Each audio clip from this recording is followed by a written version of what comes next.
Assalamualaikum warahmatullahi wabarakatuh. Selamat datang di Hobi Gani ya teman-teman ya. Nah, kali ini saya ada di kebun tanaman cabai kita yang sedikit ini. Cuman saya bilang lumayan bagus ya. Nah, ini tanaman cabai saya udah mulai berbuah ya. Ini adalah buah pertama saya. Ini umurnya kurang lebih sekitar 60 hari atau lebih ya. 60 hari atau lebih lah. Sekitar, tapi belum ada 70 hari ke atas, kurang lebih segitu. Ini sampai ke sana juga lumayan bagus-bagus, subur-subur seperti ini. Ini hasil dari pemupukan yang waktu itu pupuk tugal saya lakukan. Jadi meskipun saya tinggal masih bagus ya teman-teman ya, masih nutrisinya masih tercukupi gitu ya teman-teman ya. Nah, seperti ini, daunnya hijau bagus ya. Gitu. Nah, seperti itu ya. Nah, di sini saya akan menjelaskan tanaman cabai kita yang terserang layu bakteri.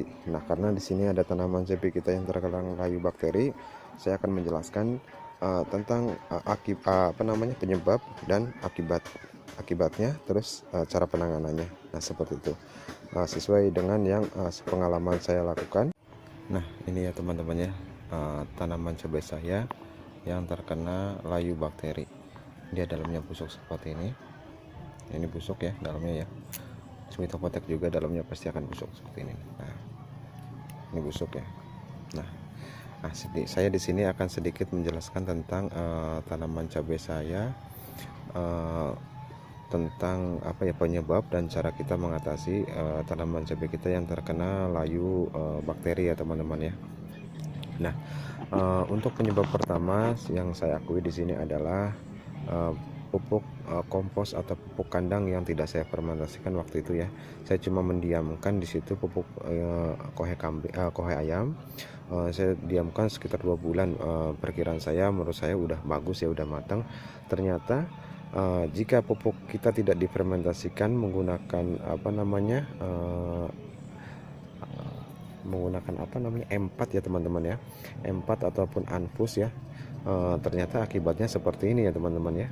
Nah, seperti ini tanaman cabai kita yang udah sedang lagi subur-suburnya, lagi bagus-bagusnya seperti ini ya.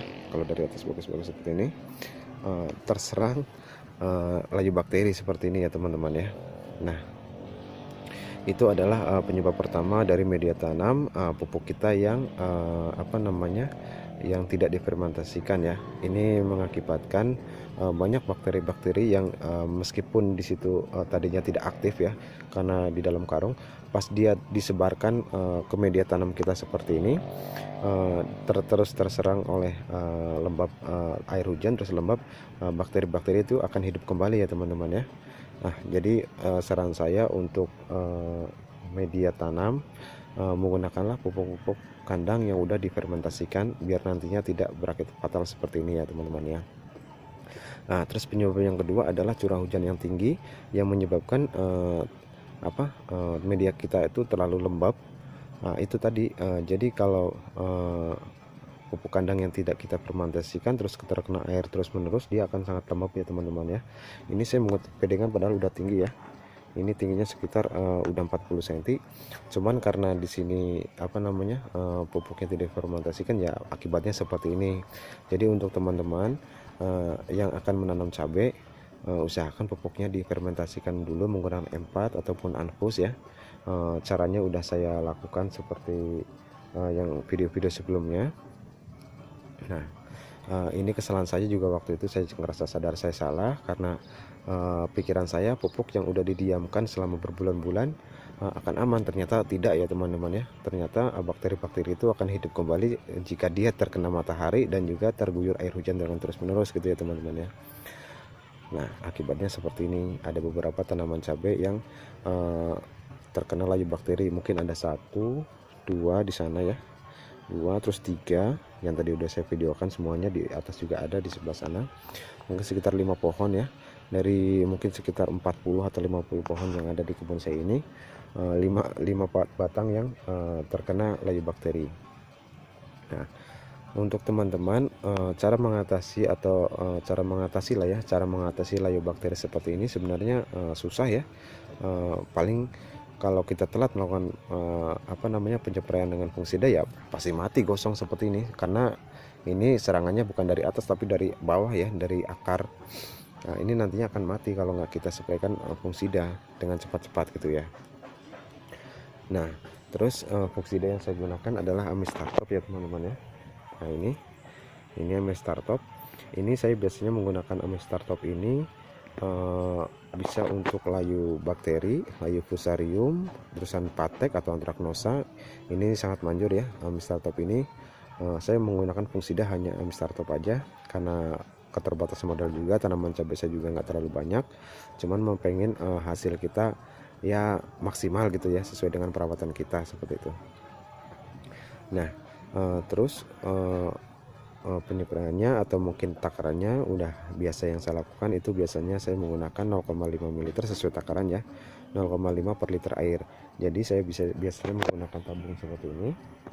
Nah ini tabung 2 liter, saya biasanya menggunakan 2,5 atau 3 ml ya untuk 2 liter air seperti itu.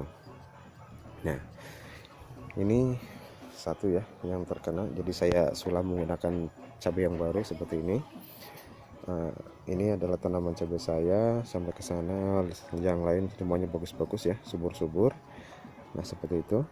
Nah, untuk penanganan yang tadi saya udah 2 minggu yang lalu saya menyepraikan dan hasilnya itu lumayan bagus ya, karena di sini ada yang terserang waktu itu, cuman dia nggak jadi mati ya teman-teman ya, nggak jadi mati. Nggak tahu mungkin dari efek itu atau mungkin sebab faktor-faktor yang lain, cuman ini saya usahakan di sini nih. Nah ini adalah terkena layu bakteri ya teman-teman ya. Nah mungkin kurang jelas ya, saya akan sedikit jangkok. Nah ini tuh batangnya hitam ya teman-teman ya, bintik-bintik hitam seperti ini. Ini kalau kita patahin, ini sebenarnya dalamnya tuh busuk, cuman ini masih hijau dan masih subur. Nah ini, dan dia masih menghasilkan buah seperti itu ya teman-teman ya. Jadi ini tetap saya rawat, tidak saya matikan, biarkan aja di sini. Yang udah terlanjur mati semua sampai ke batang-batang ya udah kita cabut aja, nggak apa-apa seperti itu.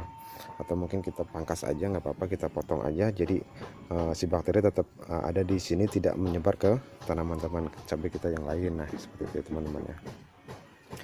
Nah mungkin seperti itu aja ya penjelasan dari saya tentang akibat penyebab dan cara kita mengatasi layu bakteri ya teman-teman ya. Mudah-mudahan video ini bisa bermanfaat. Apalagi ya, udah mungkin cukup segitu. Mudah-mudahan tanaman cabai kalian, tanaman cabai teman-teman bisa subur seperti ini. Nah seperti ini ya, saya bilang bagus-bagus, subur-subur lah. Nah, itu pentilnya udah mulai banyak ya teman-teman ya, buahnya juga udah mulai banyak juga, lumayan. Seperti ini adalah buah pertama ya, buah pertama tanaman cabai saya. Cuman di cabang utama waktu itu udah istri saya udah metik, masih hijau, dipetikin nggak apa-apa buat keperluan dapur. Nah mungkin cukup segitu aja. Mudah-mudahan video ini bisa bermanfaat buat teman-teman. Wassalamualaikum warahmatullahi wabarakatuh.